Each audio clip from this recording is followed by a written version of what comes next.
नमस्कार, मैं अंजना और आप देख रहे हैं न्यूज 24 फर्स्ट एक्सप्रेस। तो आइए शुरुआत करते हैं आज की कुछ बड़ी खबरों के साथ। चंद्रपुर के कोलपाना और गढ़ चांदूर हाईवे पर अवैध गाड़ियों की पार्किंग से कई जानें जा चुकी है, पर प्रशासन अभी भी मौन है।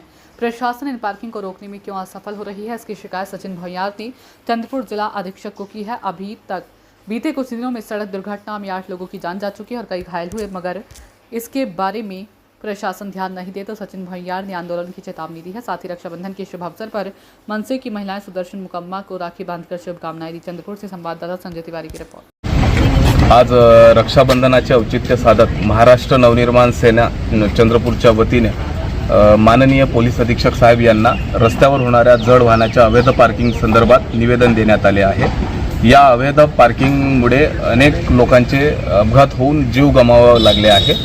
राजुरा विधानसभेतील गडचांदूर शहरालगत मागील 15 दिवसांमध्ये अपघात होऊन जवळपास 8 लोकांनी आपला जीव गमावला आहे। मागील अनेक वर्षापासून या रस्त्यांवर मोठ्या प्रमाणात अवैध वाहने पार्किंग केल्या जात आहे, परंतु पोलीस प्रशासनाचं जिल्हा प्रशासनाचं याच्याकडे कुणाचंही लक्ष नाही।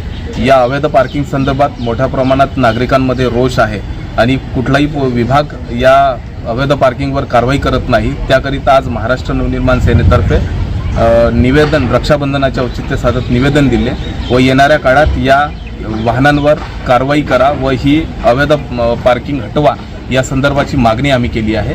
आज रक्षाबंधनाच्या माध्यमातून करण्याचं कारण एकमेव की या अपघातामध्ये परत कुठल्या बहिणीचा भावाला आपला जीव गमवावा न लागण्याकरिता आम्ही आज या ठिकाणी आलो आहे।